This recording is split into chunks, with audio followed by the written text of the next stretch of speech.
창세기 45장 7절과 8절입니다. 창세기 45장 7절과 8절 말씀입니다. 제가 봉독해 올리겠습니다. 하나님이 큰 구원으로 당신들의 생명을 보존하고 당신들의 후손을 세상에 두시려고 나를 당신들보다 먼저 보내셨나니 그런즉 나를 이리로 보낸 이는 당신이 아니요 하나님이시라. 하나님이 나를 바로에게 아버지로 삼으시고 그 온 집의 주로 삼으시며 애굽 온 땅의 통치자로 삼으셨나이다. 아멘. 우리 진지은 목사님 나오셔서 우리 좋은 말씀 전하시겠습니다. 또 우리 기담아 듣기를 원합니다. 할렐루야. 쭉 둘러보니까 저하고 25년 이상 동행하신 삶을 동행하신 분도 있고 또 작년에 3년 전에 또 얼굴 뵀던 분도 있고 오늘 또 처음 뵙는 분도 있고 그런데 어찌 됐든 세월이야 얼마를 같이 저하고 알고 지냈건 상관없이 주님을 믿고 주님 안에서 하나 됐기 때문에 우리는 한 가족임을 믿습니다. 오늘 제가 말씀을 여러분과 나누면서 전하게 되었는데요. 제가 사실 원고가 없이는 설교 단상에 잘 안 서는 사람입니다. 그런데 오늘 원고를 안 들고 올라왔습니다. 늘 원고를 완벽한 원고를 작성해서 물론 중간에 애들립을 좀 넣더라도 완벽한 원고를 들고 늘 단에 서는 사람인데 오늘은 원고가 없이 그냥 그렇다고 너무 없이 하기는 그래서 핸드폰에 조금 그냥 빼먹지 말아야 될 것만 조금 메모를 해가지고 올라왔는데 삶을 인도하시는 하나님이라는 주제로 여러분들하고 같이 은혜를 나눠보고 제 얘기도 좀 하고 하려고 합니다. 사실 제가 저희 아버지도 그렇지만 저희 아버지도 목사님이었는데 한평생 설교 시간에 자기 얘기나 딴 얘기 안 하고 성경 얘기만 하시던 분이었고 저도 뭐 비슷하게 우리 공지 목사님도 비슷하지만 설교 시간에 늘 성경 말씀만 가지고 설교를 하셨는데 오늘은 제가 좀 딴 길로 가보려고 합니다. 그래서 요셉의 삶을 통해서 또 제 삶과 좀 오버랩을 시켜가면서 또 여러분도 그 속에서 여러분의 삶을 좀 오버랩하면서 여러분의 삶을 인도하시는 하나님을 좀 만나는 시간이 되었으면 좋겠습니다. 여러분 성경을 읽으면서 울어보신 경험이 있으십니까? 저는 성경을 처음 읽으면서 울었던 제가 눈물을 쏙 빼면서 울었던 구절이 바로 이 구절이었습니다. 제가 사실 목사 아들로 컸지만 대학 입학할 때까지 성경을 한번 제대로 창세기부터 요한계시록까지 읽어본 일이 없던 좀 어떻게 보면 좀 교회 안에서 늘 컸고 주일학교를 열심히 다녔지만 제 개인적으로 신앙생활을 보면 하나님 앞에 그렇게 썩 좋은 신앙인은 아니었던 것 같아요. 대학 입학할 때까지 성경을 한 번도 안 읽었으니까. 그런데 제가 이제 대학을 공부를 할 때 제가 대학을 경희대 천문우주과학과를 제가 진학을 했습니다. 근데 아버지는 한 번도 저한테 그런 말을 해보신 적이 없는데 너도 목사 됐으면 좋겠다 하는 말을 해보신 적이 없는데 그러니까 저도 아버지 삶을 보면서 나는 도저히 목회하고는 관계없는 사람이다. 저게 목회라면 나는 도저히 감당할 자신이 없다 하면서 거부하고 나는 못한다라고 도망쳤던 그런 사람입니다. 그래서 내 삶 속에서 내가 뭘 좋아하고 내가 뭘 할까 하면서 내가 선택했던 것이 천문학이라는 학문이었고 제 성적 수준에 맞춰서 서울대 천문학과는 안 될 것 같고 그때 이제 경희대 우주과학과가 생겨서 경희대 가서 천문학을 공부하겠다라고 이제 천문학의 길로 접어들었던 사람이었는데 그때 아버지가 송구영신 예배 때 제가 이제 합격자 발표를 보고 나서 송구영신 예배 때 설교를 하시면서 제 얘기를 하셨어요. 뭐라 그러냐면 공부를 좀 많이 해서 훌륭한 목사가 됐으면 했는데 엉뚱한 길로 갔다. 그게 이제 저한테 처음 하셨던 말씀, 네가 목회자가 됐으면 좋겠다 뭐 이런 얘기 한 번도 하신 적이 없었는데 그 이야기를 듣고 그때부터 이제 제가 도전이 되기 시작해서 그럼 난 성경이라도 읽어야 되겠다. 그렇다고 목회하겠다는 생각은 절대 안 했습니다. 나는 절대 하나님 못합니다. 천문학을 해서도 얼마든지 하나님 일을 할 수 있으니까 과학자로서 하나님께 영광 돌리겠습니다 하면서 이제 그런 길을 갔었고, 그러면서 성경이라도 한번 읽어야 되겠다. 양심이 좀 찔리더라고요. 그래서 하나님, 내가 성경이라도 읽겠습니다. 그러고 이제 창세기부터 쭉 읽어 나갔는데, 그러면서 이제 대학 입학하기 전에 겨울방학에 성경을 읽어 나가다가 이 구절에서 처음 눈물을 쏙 빼며 정말 울었던 구절입니다. 그런데 그 구절이 여러분, 이 구절을 보면 충분히 드라마적 서사가 있고, 그래서 우리의 눈물을 빼놓을 수 있는 그런 구절입니다. 여러분, 요즘 보면 그 유명한 여러분 많이 보셨는지 모르겠는데 폭삭소가수다 그 드라마를 보면 눈물을 쏙 빼는 요소들이 많이 있어요. 이렇게 우리가 드라마를 보다 보면 그런 장면에서 정말 우리의 감정이 자극돼서 눈물을 흘릴 때가 있습니다. 그런데 충분히 이 요셉의 이야기도 그런 서사 요소가 있습니다. 형들에게 팔려갔다가 고생하고 나서 애굽에서 이제 자리 잡고 떵떵거리는 상황이 됐는데, 형들을 만나게 되었을 때, 그때 형들에게 자기가 요셉이라는 걸 알리면서 그게 충분히 눈물을 흘릴 만한 그런 요소가 있습니다. 그런데 제가 울었던 것은 그런 요소, 드라마적인 요소 때문에 울었던 것이 아니라 요셉이 했던 이 고백의 말, 이 신앙의 고백 때문에 울었습니다. 하나님이 내 삶을 인도하셨습니다 라는 그 고백이었습니다. 여러분, 요셉의 삶을 한번 보십시오. 요셉의 삶을 보면 요셉이 어린 시절 아버지의 집에서 정말 부유하게 호화롭게 살았습니다. 색동옷을 입었다는 표현도 성경에 나오지 않습니까?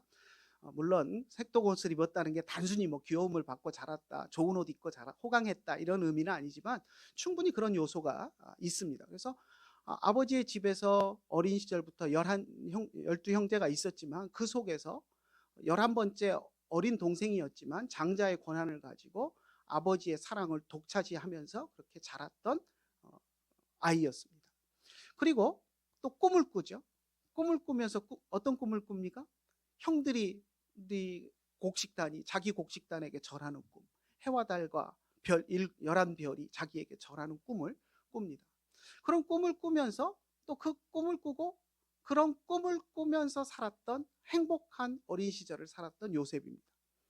그런데 요셉의 그 다음 삶은 어떻게 연결되죠? 말해도 안 해도 여러분 너무나도 잘 아시죠?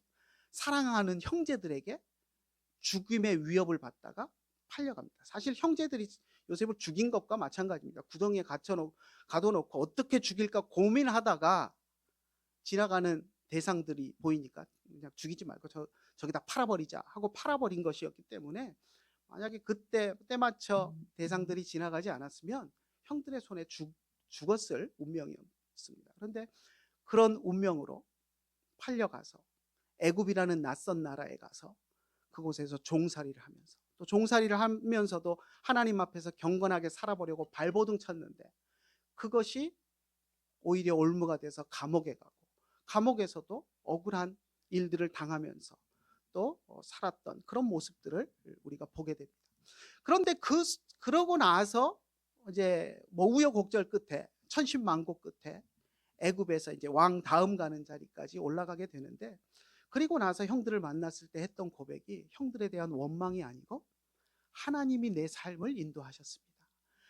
여러분의 생명을 구원하기 위해서 하나님이 나를 인도하셔서 애굽에도 보내셨고 종살이도 하게 하셨고 그리고 감옥에도 가게 하셨고, 그 모든 과정 속에서 하나님이 내 삶을 인도하셨습니다 하는 그 고백을 하는 그 고백을 보면서 제가 눈물을 쏟아냈습니다.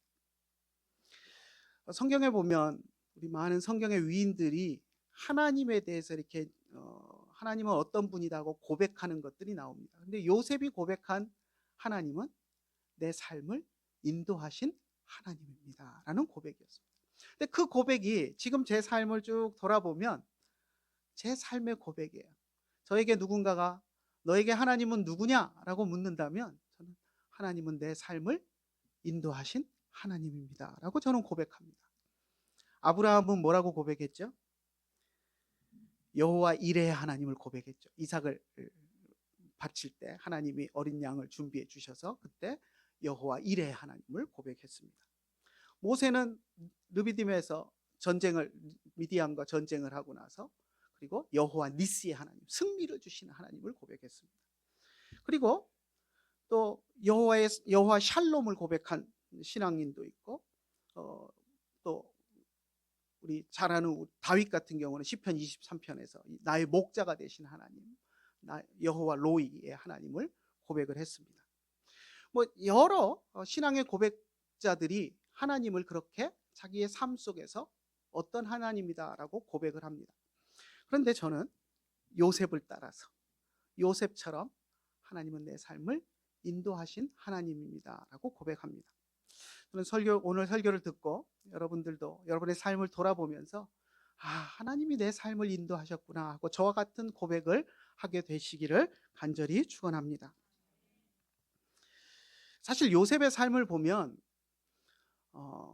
그의 삶과 하나님이 동행하시고 인도하셨는가 하는 것에 대해서 의문점을 우리가 가질 수 있습니다. 충분히. 요셉도 아마 자신의 삶의 여정을 돌아오면서 그런 생각을 충분히 했을 거라고 저는 생각합니다. 어떤 분들은 그런 이야기를 해요. 요셉이 그렇게 힘든 시절을 보냈지만 그리고 마지막에 애굽이라는 큰 나라에, 오늘날 미국 같은 그런 큰 나라에 대통령 다음가는, 왕 다음가는 총리가 되지 않았느냐. 그럼 마지막에 성공했으니 그 고생 그거 아무것도 아니다. 고생 끝에 성공했으면 됐지라고 이야기하시는 분들이 있습니다. 근데 저는 그렇지 않다고 생각해요. 요셉의 삶을 생각할 때 마지막에 총리가 되었느냐 아니냐 그거 아무 중요하지 않습니다. 그 삶 속에서 그의 삶의 여정 가운데서 하나님이 그와 함께 하셨다라는 게 중요한 것이지, 삶의 마지막에 총리가 되었느냐 아니냐 그건 우리의 시각이에요. 그건 너무 잘못된 시각입니다. 그래서 우리가 요셉의 삶을 볼 때도 하나님이 고생하게 하셨지만 결국 최고 자리에 올라가게 하셨으니 하나님 만세, 하나님 영광 돌립시다, 이게 아니라 어렵고 힘들 속에서도 요셉을 버리지 않고 요셉을 외면하지 않고 요셉과 늘 함께 하셨던 그 하나님을 우리는 보아야 합니다. 만약에 요셉이 그 삶의 여정 가운데서 애굽의 종으로 팔려가서 종살이를 하고 누명을 쓰고 감옥에 가고, 감옥에서 또 어떻게 그 두 관원장을 만나지 않습니까? 그리고 그들의 꿈을 해석해 주면서 요 사람들 나가고 나면 내가 곧 나도 억울함을 풀고 나갈 수 있을 거다 하는 기대치를 가졌을 텐데 그게 다 무산되고 할 때 그 요셉의 심정은 어땠겠습니까? 어떤 분들은 요셉이 어린 시절 꿈 때문에 어려움을 견딜 수 있을 것이다, 이런 이야기들을 하기도 합니다. 해와 달과 별들 11별이 자기에게 절하는 꿈, 멋진 꿈이죠. 그런데 여러분, 그 꿈이 요셉에게 이 꿈을 그가 기억하고 있었다고 할지라도 그 처참한 상황에 빠졌을 때 그 꿈이 위로가 될까요? 제가 만약에 그 상황이었다면 그건 개꿈이다라고 생각하지, 그 꿈이 있으니까 하나님이 결국 나를 이 상황에서 모면하게 해주시고 꿈을 이루어 주실 거야 하고 그걸 붙들고 믿음으로 살아간다? 이건 저는 불가능하다고 생각합니다. 근데 꿈 때문에 이길 수 있었다? 그것도 맞지 않는 것 같아요. 근데 단지 요셉은 항상 어렵고 힘든 순간에 하나님이 자기와 함께 하신다라는 것을 알고 있었습니다. 그래서 형들을 만났을 때 그 고백을 정말 진심에서 우러나오는 고백으로, 하나님이 나를 이곳에 보내셨고 당신들이 팔아서 여기 온 거 아닙니다. 하나님이 우리 가족의 생명을 보존하시려고 하나님이 나를 이곳에 오게 하셨고 하나님이 내 삶을 인도하셔서 이곳에 오게 하셨습니다라는 고백을 형들에게 한 것입니다.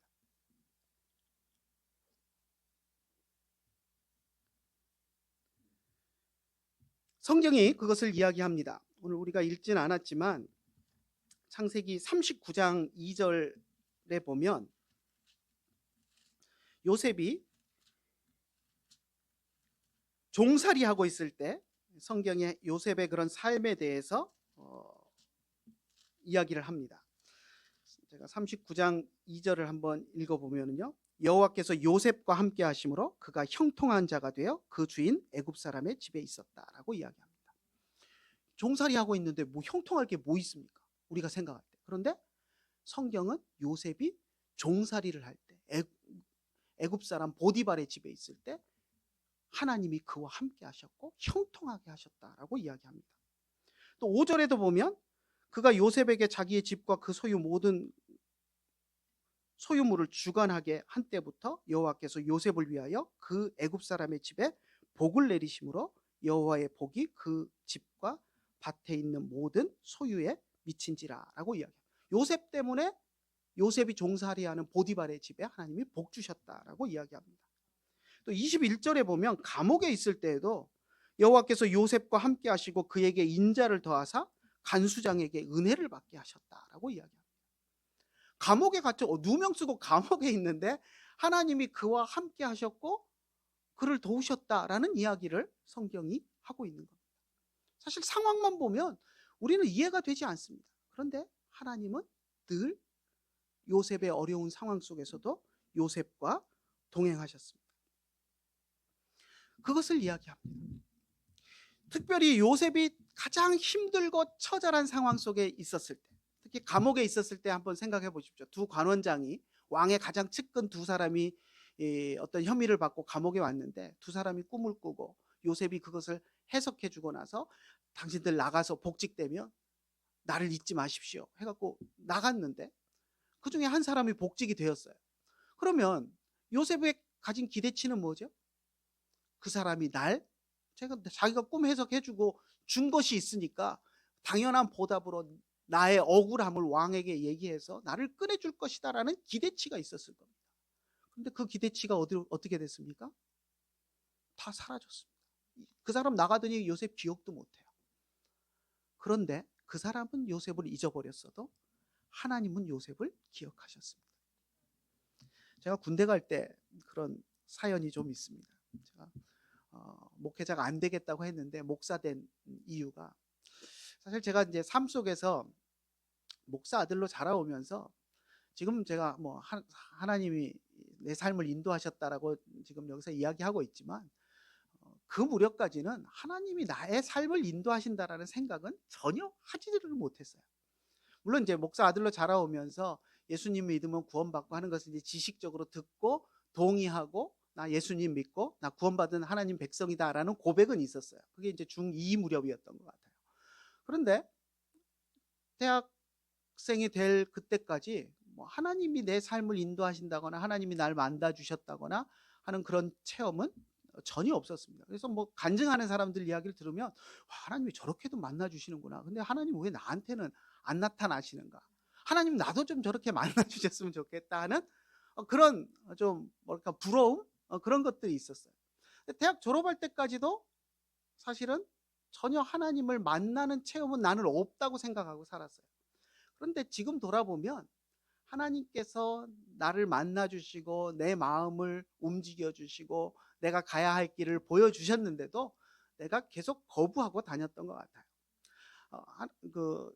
아까 이야기했던 것처럼 아버지가 그 송구영신 예배 설교를 하신 이후로 그다음에 제가 대학 4년을 생활을 하면서 대학 생활을 하면서 이제 하나님 앞에 하나님 내가 목사 안 돼도 얼마든지 일할 수 있습니다. 하나님 기뻐하시는 삶을 살 수 있습니다라는 걸 보여드린다는 생각으로 동아리 활동을 열심히 했습니다. 찬양 동아리에 들어가서 노방전도도 진짜 많이 했고 그 축제 때 되면 세상은 술 파티하느라고 정신없지만 우리는 광장 한켠에 부스 만들어 놓고 찬양 부르고 공연하고 하면서 세상을 향해서 그런 일들을 하겠다라고 하면서 대학 4년을 그렇게 했습니다. 그러면서 마음속에 하나님이 나를 목사로 부르신다라는 확신이 자꾸 생겨가는데 나는 그게 하나님의 부르심이라는 것을 그때는 전혀 알지 못했습니다. 그리고 그냥 아버지가 그때 그 설교를 하셔서 내 마음에 부담이 있어서 내가 자꾸 그렇게 생각하는 것뿐이야 라고 하면서 거절하고 달아났어요. 그런데 하나님이 제가 가려고 했던 길들을 다 막으셨어요. 전혀 생각지도 않았게 대학원을 떨어뜨리셨고, 그것도 그때 제가 대학원을 떨어졌을 때 제가 하나님을 처음 경험하는 순간이 있었는데 그것이 꿈에 제가 하나님을 뵀어요. 진짜 그게 제 첫 하나님과의 만남인데 짧게 얘기하겠습니다. 너무 자세히 하면 시간이 없으니까. 제가 대학원 시험 준비하고 했는데 대학원 이제 4명이 시험을 봤어요. 근데 그중에 이제 1명 정도 뽑을 거라고, TO가 1명 날 거다라고 했는데 1명 뽑아도 저 솔직히 자신 있었어요. 제가 이제 같이 시험 봤던 동기들보다 제가 성적이 좋았고 여자 선배 하나 더 있었는데 1명 뽑아도 자신 있었고 제가 떨어지리라고는 상상을 안 했어요. 저보다 공부 잘하는 애들은 다 저 서울대 대학원 가고 했기 때문에 이제 그때 우리과 대학원 처음 생겨갖고 이제 시험 이제 천문대 짓고 하면서 시험을 볼 때라 저는 이제 나는 하향 지원해서 낮춰서 가니까 나는 떨어질 일 없어라고 자신 있었던, 어떻게 보면 교만이었는지 모르겠는데 하여튼 자신이 있었던 상황이거든요. 근데 4시 시험을 봤어요. 근데 발표 전날 하얀 옷을 입으신 분이 꿈에 나타나셔서 딱 한마디 하셨어요. 그때 이제 제가 목회 길을 가야 되느냐 말아야 되느냐 고민하면서 하나님 아닙니다. 이건 절대 아니고 나 일단 뭐 가더라도 일단 대학원 공부는 하고 나서 가겠습니다. 나중에 가겠습니다. 막 이러면서 이제 하나님한테 그러고 있던 때거든요. 딱 한마디 하시는데 뭐라고 말씀하시냐면 너만 떨어졌다. 깜짝 놀라서 깼어요. 근데 그럴 리가 없잖아요. 아무리 생각해도 말도 안 돼. 그거는 나만 3명을 뽑을 리도 없고 3명을 뽑았는데 4시 시험 봤는데 나 혼자 떨어졌다? 성적은 내가 제일 좋은데? 상상하기 객관적으로 말도 안 되는 상황이에요. 그래서 이건 내가 괜히 발표 전날에는 내가 오버해서 개꿈을 꿨나 보다 그랬어요. 근데 발표장으로 가기까지 그때는 온라인 뭐 이런 거 없었습니다. 가서 현장에 가서 벽보 붙은 거 봐야 되는, 경희대 본관 앞에 정문부터 들어가는데 계속 그 꿈이 뇌리에서 떠나질 않는 거예요. 근데 저 앞에서 중간쯤 갔는데 저 앞에서 나하고 같이 시험 봤던 동기가 하나 걸어 내려오는데 걔라는 게 확인되는 순간 제가 그 자리에서 얼어붙었어요. 더 가고 싶진 않더라고요. 근데 점점 가까우는데 걔 표정이 보여요. 근데 걔가 완전히 똥 씹은 표정을 하고 있는데 지가 떨어져서 똥 씹은 표정인 것 같지가 않은 거예요. 한번 생각해 보세요. 4시 시험 받고 성적은 제가 제일 좋았는데 나 혼자 떨어진 걸 지금 보고 왔다고 생각해 보세요. 저를 만나서 뭐라고 얘기할 겁니까? 그러니까 얼굴이 똥 씹은 얼굴이 되는 거예요. 쟤한테 가서 뭐라고 말하지? 그래서 만났는데 서로 걔도 말 못하고 나도 말 안 하고, 나는 이제 그 꿈이 현실로 그냥 와 닿아버리고, 그 전까지는 부정을 했는데 그럴 리 없어. 근데 부정하지 않고 그 자리에서 뒤돌아 서버렸어요.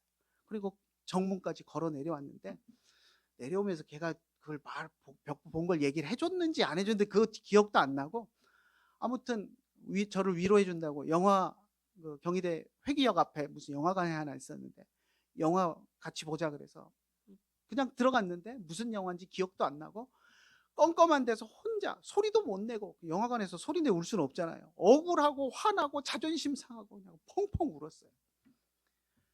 그리고 나서 그게 이제 하나님과의 저의 첫 만남이었고요. 그리고 나서 이제 군대를 그때 이제 제가 군대 안 가고 버티고 있었거든요. 어떻게든 자연계 쪽으로 이제 연구소 쪽으로 빠지고 하면 대학원 가고 하면 이제 안 갈 길들이 있으니까 안 가보겠다고 이제 버티고 있었는데 대학원을 떨어졌으니 이제 군대 당장 영장이 날라올 상황이잖아요. 그래서 군대 문제를 해결하기 위해서 이제 기도가 나오더라고요. 그때 기도했던 것이 뭐냐면, 하나님 정말 나 목사 만들기를 원하시면 군대 가서 주일 성수하게 해주십시오라는 기도가 나왔어요. 그런데 이제 그러다가 이제 몇 달 있다가 제가 군대를 갔는데, 영장 나와서 군대를 갔는데 군대 가서 제가 이제 체험을 했던 것이 양평에 있는 20기계화 사단에서 이제 훈련을 받고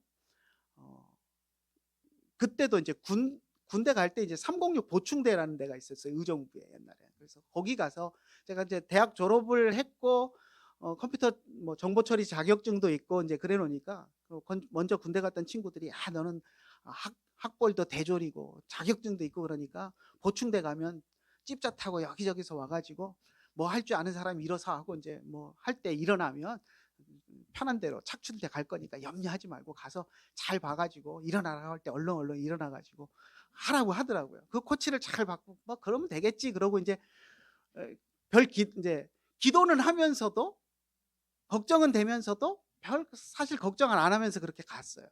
이제 기대치가 있었으니까. 그런데 제가 그때 이제 머리를 안 자르고 군대를 갔거든요. 군대 가면 뭐 빡빡 마리깡으로 밀어줄 텐데 뭐 예쁘게 밖에서 자르고 가면 그게 뭐 중요하냐 그러고 이제 가서 잘라주겠지 그러고 그냥 갔는데 어, 이틀째 날인가 머리 안 자른 사람 다 옥상으로 올라가라고 이발병이 가서 머리 잘라줄 테니까 올라가라 그래서 이제 그때 많이 안 자르고 왔어요. 그래서 한 거의 100명 가까이 이제 올라간 것 같아요. 근데 올라가 있는데 이발병이 안 올라와요. 한참을 위해서 그냥 우리끼리 놀고 있는데 밑에 보니까 집합을 했더라고요. 근데 집합을 해갖고 있는데 보니까 어디서 집차가 옆에 막 오고 가더니 애들이 일어났다 앉았다 하는 거예요. 제가 기대했던 모든 것들이 다 하나님이 빼앗아가 버리셨어요. 그러니까 더 간절한 기도가 나오더라고요.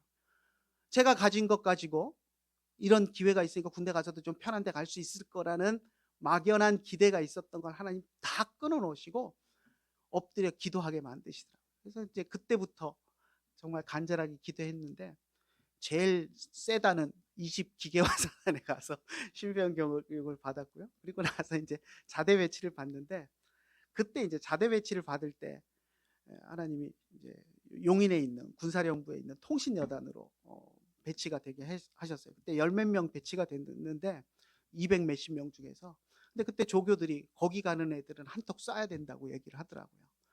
그만큼 이제 편한 부대다라는 이야기를 하는 거죠. 근데 이제 같이 열 몇 명 타고 오는 애들도 같은 통신여단도 의정부 가는 애들도 있고 그런데 딱 3명만 용인의 그 본부대로 왔어요. 그런데 저는 이제 본부대 친구 하나 떨어지고 저는 군사령부 안에 이제 통신 지원하는 예하 대대로 왔는데 그때 이제 만났던 분이 인사과 선임하사님이 옆에 이제 십자가 열쇠고리 철렁철렁 차고 다니시고 하시는 분이었는데 나중에 보니까 티코 차, 그 소형차 있잖아요. 그거 타고 다니시는데 예수천당 마귀지옥 막 붙이고 다니시는 그런 특이하신 분이었어요. 근데 그분이 저를 목사 아들이라고 좋게 보셨는지 이제 군사령부 교회에서 이제 주일학교 교사를 이등병 때부터 할 수 있게 해주셨고, 그래서 이제 제가 거기서 이제 주일학교 교사를 할 수 있었고, 그런 속에서 이제 저희 부대에 이제 그 보초 짜는 서무개라고 우리가 불렀는데 그 고참이 주일 예배를 한 번도 안 빠지게끔 제가 뭐 부탁을 한 것도 아니고 그런데 이제 그렇게 보초를 짜줘서 제가 상병 달 때까지 1년 될 때까지 주일 성수를 할 수 있게 만들어 놨어요.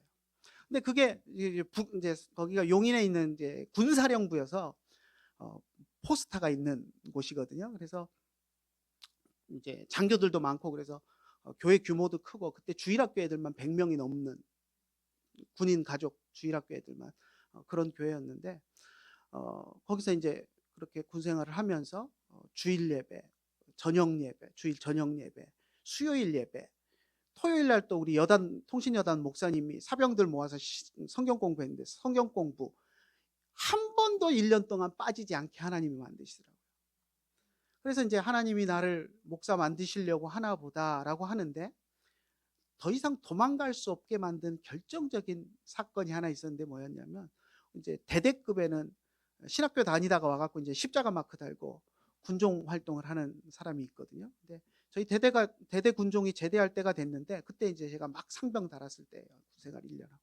근데 저를 부르더라고요. 그랬더니 왜 부르는가 가봤더니 그 사람이 이제 주일학교 전도사처럼 이제 다 하던 사실 군교회 주일학교 전도사님이었죠. 근데 저를 부르더니 지난달 전군 지휘관 회의에서 그러니까 사단장급 이상 투스타 이상들이 다 모이는 지휘관 회의인데 대대급에는 군종병 필요 없다라는 결정이 났다는 거예요. 그래서 자기가 제대해야 되는데 군종 주특기 받은 사람이 안 올 거라는 거예요. 그래서 근데 대대에는 군종 필요하다고 생각해서 대대장님께 대대 군종 꼭 필요합니다라고 건의를 했대요. 그랬더니 우리 대대장님이 이제 사모님은 열심히 교회 봉사도 많이 하고 하는 신실한 여집사님이었는데 우리 대대장님은 교회도 잘 안 나오는 날라리 집사님이었거든요. 별로 신앙이 없어 보였던 분인데 그 군종한테 네가 한 사람 추천해 놓고 가라라고 했다는 거예요. 근데 그분이 저를 추천했다고 곧 대대장이 부를 거라는 거예요. 그러고 제대했어요. 근데 제대하고 나서 진짜 3일인가 있었더니 저를 대대장실에서 부르더라고요. 불러서 이제 내려갔더니 임명장을 군종 임명장을 주고 대대 CP병이 그 대대장 비서죠. CP병이 제 군복 다 가져오라더니 가져가서 십자가 오바로크를 군종 써 있는 십자가 오바로크를 쳐 갖고 왔어요. 그래서 우리 중대장은 막 발칵 뒤집어져 갖고 막 이제 이게 무슨 일이냐고 막 이제 제가 주특기가 좀 특이하거든요.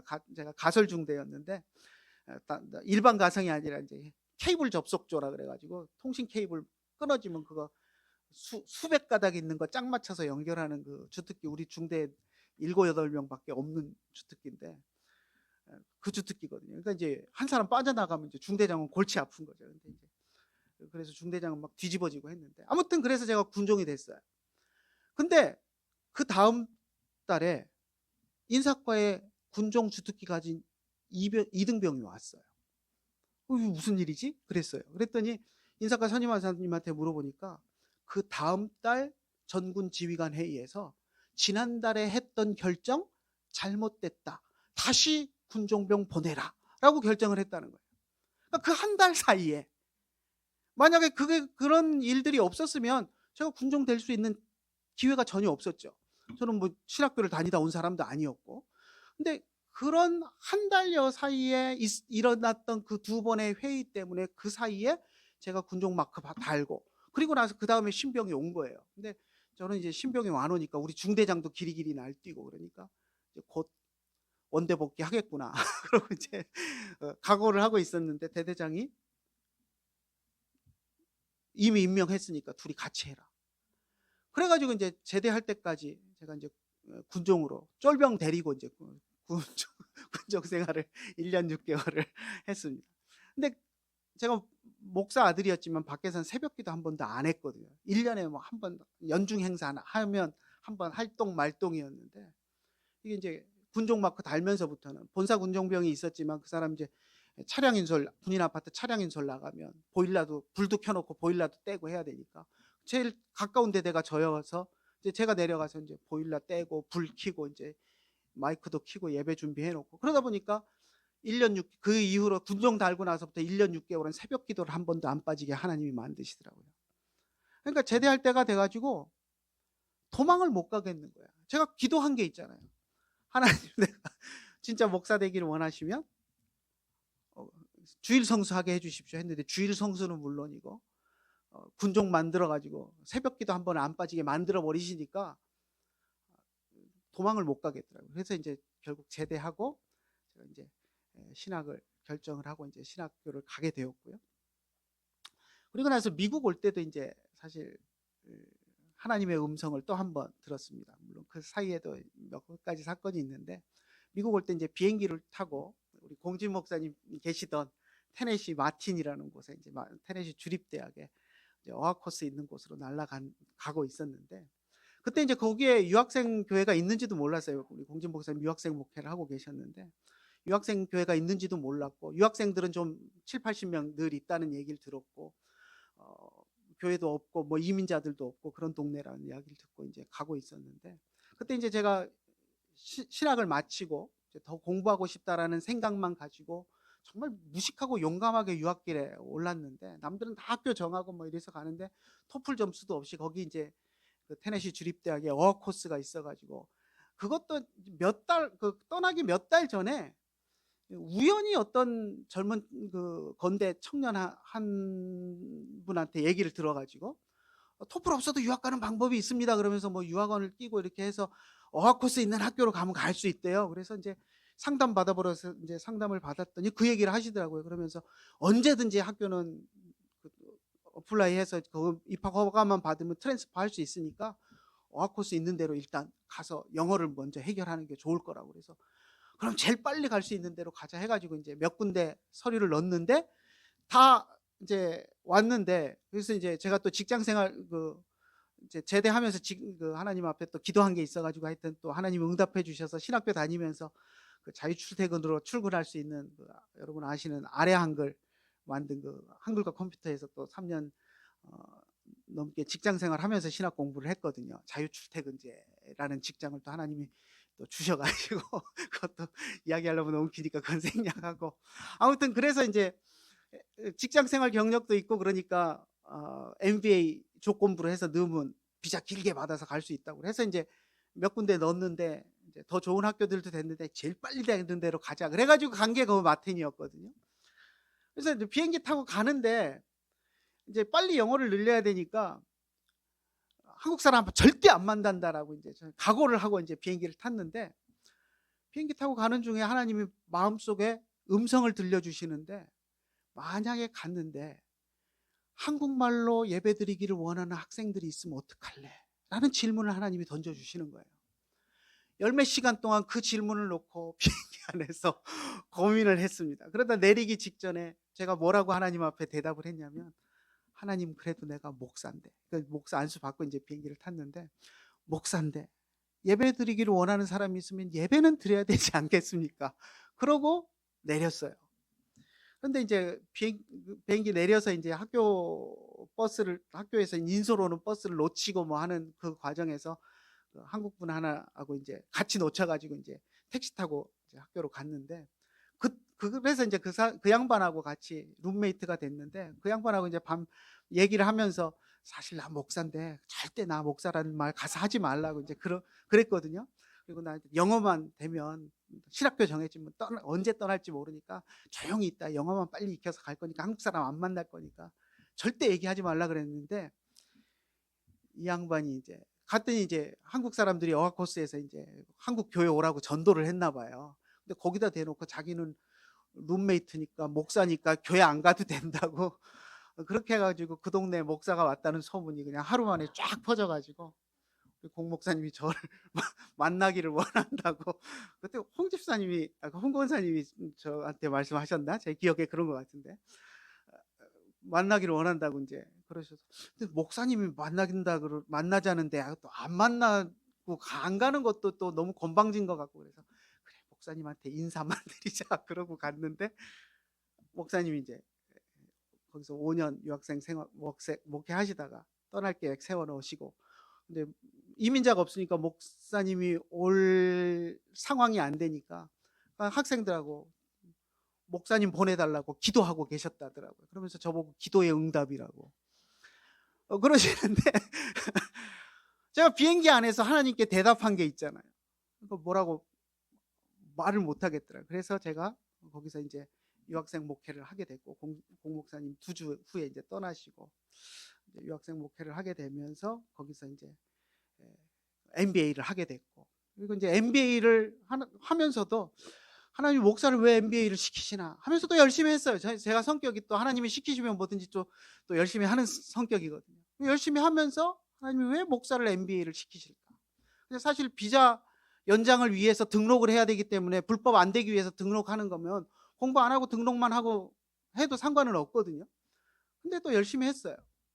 그래서 이제 공부를 마칠 때 돼서 신학 공부하러 왔는데 여기서 MBA하고 이러고 있을 수는 없다 생각하고 이제 신학교를 이제 정해서 가려고 하는데, 그러면서 이제 또 뭐 여러 가지 사건이 생겼는데, 그러면서 이제 가려고 했던 학교들은 이제 또 하나님이 막으시고 하면서 우연히 이제 그러면서 이제 또 가게 된 곳이 이제 미시건에 있는 그 칼빈 신학교에 이제 교회 정치 행정이라는 과목이 거기 석사 과정에 있더라고요. MBA를 시키신 이유가 거기 있나? 그래가지고 목사를 경영학 시키시더니 교회 행정을 공부시키시려고 하나 하면서 이제 그 관심을 가졌는데, 하나님이 또 딴 데 제가 기대하고 있던 곳들은 또 다 막으시고 이제 그쪽으로 인도하시더라고요. 그래서 이제 글로 갔죠. 그래서 열심히 공부하다 보니 이제 처음엔 행정 쪽으로 관심을 가졌는데 장로교 헌법에 눈이 띄었어요. 장로교 제도가 이렇게 아름다운 것이구나 하는 걸 이제 거기서 깨닫게 되고, 그쪽으로 이제 더 공부를 해보고 싶은데 그걸로 박사학위를 할 과정이 있는 데가 없더라고요. 그래서 이제 여러 국리를 하다가 이제 선교학적으로 교회 선교지에서도 교회 정치 이런 게 이제 필요하니까 교회를 새로 이제 선교지에서 세울 때 그런 것들을 한번 공부해보겠다 뭐 이렇게도 해서 선교학적으로도 내고, 이제 여기 트리니티에는 역사적으로 장로교 정치에 시작점이 어디냐 뭐 해갖고 이제 성경적인 원리도 있지만 따져보니까 그 제네바의 종교개혁자 칼빈이 제네바 교회 헌법을 만들어서 이제 그거에 영향을 받아서 이제 웨스터민스터 거쳐서 이제 오늘날 장로교 제도가 생긴 거더라고요. 그래서 그럼 그걸 공부해보고 싶습니다라고 해서 이제 원서를 내보려고 했어요. 근데 사실 트리니티 원서는 반쯤 쓰다가 화딱지가 나가지고 집어 던져버렸어요. 에이 안 가, 들어와서 안 간다 그러고 사실 집어 던져버렸습니다. 근데 요구하는 것도 많고 결정적으로 제 마음에 자존심 상했던 게 뭐냐면 토플 점수를 요구를 하는데 토플 600점을 요구했거든요. 딴 데는 막 580점 이렇게 요구하는데 트리니티가 600점을 요구했어요. 근데 마지막 시험을 봤는데 598점이 나왔어요. 이게 미니멈 600을 요구하는데 598점 갖고 원서 내고 싶은 마음이 안 생기더라고. 넣어도 될 것 같지도 않고. 그래서 반쯤 쓰다가 토플 성적 나온 거 보고 집어 던져버렸어요. 그리고 나서 이제 딴 데 면접 보러 갔더니 저쪽 인디아나에 있는 콩컬디아 신학교라고 루터란 쪽 신학교인데 거기는 막 풀 스칼라십을 주겠다고 딴 데 갈 생각 하지 말라고 오라 그러고. 그런데 우리 공목사님 사모님이 하루가 멀다고 전화가 오셔서 기도하고 있으니까 트리니티 원서 꼭 내라고. 그래서 원서 안 내고 냈다 할 수도 없고 안 간다 맨날 전화 오시는데 안 간다고 할 수도 없고 그래갖고 이제 고민하다가 에이, 반쯤 쓰던 거 있으니까 그냥 채워갖고 보내나 보자 그러고 이제 냈다는 얘기나 하려고 그래서 이제 채워갖고 보냈어요. 될 거라고 생각도 안 했어요. 근데 이제 컨콜디아 거기는 갈 거라고 이제 기대를 잔뜩 하고 있었는데 발표할 때가 됐는데 한 달이 지나도 발표를 안 하는 거예요. 그래서 연락을 해봤더니 저한테 풀 스칼라십을 주겠다고 약속했던 그 딘 교수님이 심장 수술을 하셔가지고 오락가락 행사가 오락가락 하고 계신다는 거예요. 그래서 발표를 못 하고 있다는 거예요. 돌아가시면 새로 딘이 돼가지고 누군가가 발표를 할 텐데 돌아가시도 않으니까 새로 딘도 못 뽑고 그러고 계신다는 거예요. 그런데 그러니까 이제 걱정이 되잖아요. 불안해지는데 전혀 생각지도 않았던 트리니티에서 입학 허가 통지가 오고 그것도 조교를 하면 장학금을 반을 주겠다는 거예요. 장학금 안 주기로 유명한 트리니티가.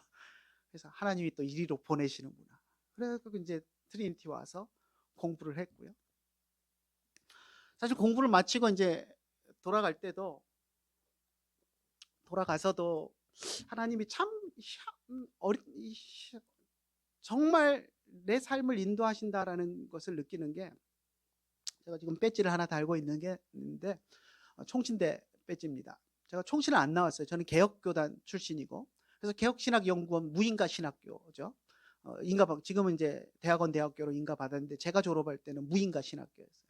그래서 교단신학교 졸업하고 교단 목사가 됐고 개혁 측 소속으로 이제 유학을 왔고 제가 칼빈 신학교에 있는 동안에 개혁교단이 반 쪼개져 가지고 반이 합동측하고 합쳐졌어요. 그래서 저도 모르는 사이에 제 소속이 합동측으로 됐어요.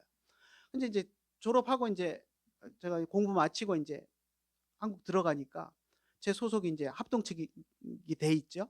근데 제가 학위를 마친 이후에도 총신대에서 강의를 할 거라고는 상상도 못했습니다. 왜냐하면 총신대 강사 뽑을 때 다 총신 출신이어야 되거든요. 총신에서 MDB를 해야 되는데.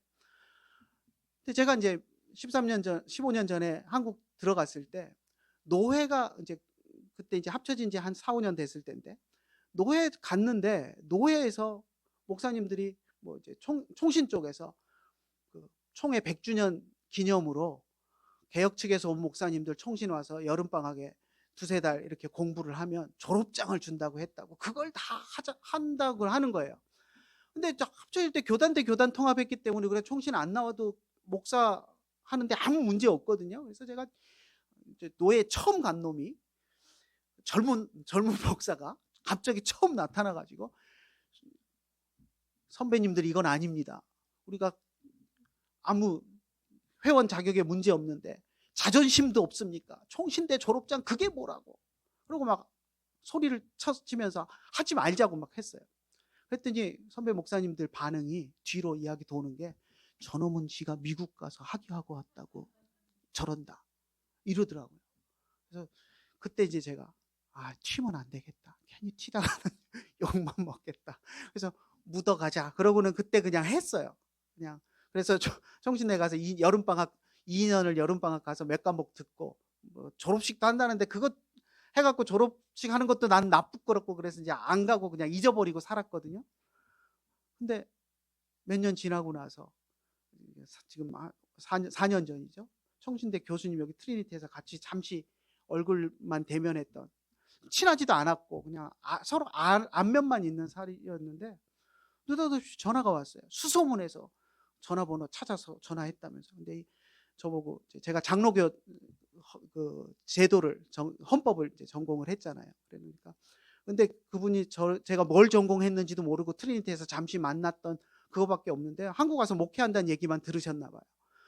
그리고는 저한테 전화가 와갖고 목회하시니까 장로교 헌법 좀 가르치실 수 있지 않나요? 그러고 물으셔요. 그래서 제가 원래 전공이 그겁니다. 그러고 이제 얘기를 했더니 총신대에서 이제 강의 이제 교회 정치하시던 분들이 이제 총회 뭐 회장도 하시고 이제 총회장도 하시고 이런 분들이 와서 가르치던 과목인데 좀 이제 전공자들이 좀 가르쳤으면 하는 그런 분위기가 있었나 봐요. 그러면서 이제 가르치시던 분이 총회장 가면서 자리가 비었는데 이때 이제 전공자로 뽑으려고 한다고 곧 공지가 날 테니까 이제 좀 지원을 해보라고 하시더라고요. 그래서 이제 그러면서 하시는 얘기가 총신대 졸업장은 있으시죠? 그러고 묻는데 졸업장이 없으면 아예 지원 자체가 안 되는 거예요. 근데 그때 졸업장 준다고 해갖고 한 거잖아요. 그래서 그때 그렇게 했는데 졸업장 준다고 했으니까 되겠죠? 하고는 이제 끝을 흐리고 온라인에 들어가서 이제 졸업 증명이 떼어지나 해봤어요. 그래서 떼어지더라고요. 그래서 그걸 냈고 그리고 나서 제가 이제 총신대 신대원에 강의를 하게 됐습니다. 그래서 그때는 제가 길이길이 날뛰면서 자존심도 없느냐, 그게 뭐짝에 쓸모가 있다고 그걸 하려고 그러느냐 선배 목사님들한테 그랬는데 다른 목사님들은 아무 효력을 못 보는데 저 혼자 그것의 효력을 혜택을 보고 총신대에서 강의를 하게 됐습니다. 그래서 그때도 생각해 보면 제가 고집을 부리고 튀었으면 이런 기회들이 안 왔을 텐데 하나님이 또 이렇게 하게끔 인도를 하시는구나 하고 생각하고 순응하고 또 하나님의 인도하심에 따라가니까 또 하나님이 그런 것들을 사용하셔서 제가 또 역량을 넓혀갈 수 있도록 그렇게 길을 여시고 하는 그런 것들을 발견하게 됩니다.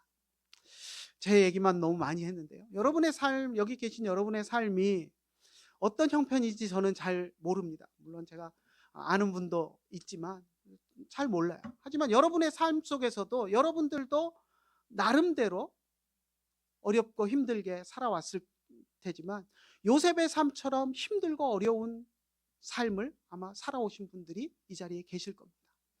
근데 어떤 분들은 요셉쯤 되니까 하나님이 그 삶을 인도하시지 우리 같은 무지랭이 평서민을 하나님이 삶을 인도하시겠어? 이렇게 생각하시는 분들이 있는데 아닙니다. 하나님은 모든 한 사람 한 사람을 여러분 한 사람 한 사람을 요셉처럼 귀하게 여기시고 여러분의 삶을 요셉의 삶을 인도하시는 것처럼 인도하십니다.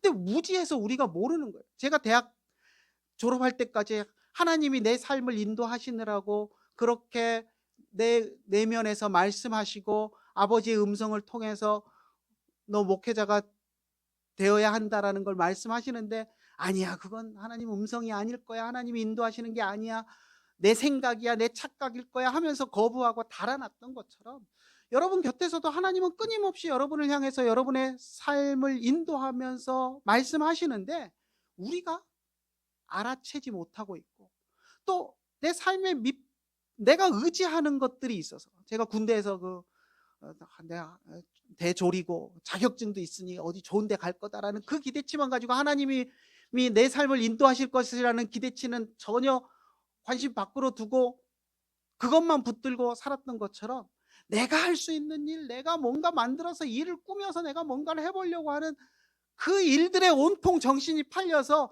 하나님이 내 삶을 인도하시는 것을 우리가 느끼지 못하고 있어서 그렇지 여러분의 삶 속에서도 하나님은 끊임없이 여러분에게 말씀하시고 여러분의 삶을 인도해 가고 계신다라는 것을 여러분들이 좀 아셨으면 좋겠습니다. 그래서 늘 그 하나님을 느끼고 그래서 요셉이 고백했던 것처럼 어느 순간에선가 하나님이 내 삶을 인도하셨습니다. 이리로 나를 보낸 자는 하나님이십니다. 라는 고백을 여러분들이 하실 수 있었으면 좋겠습니다.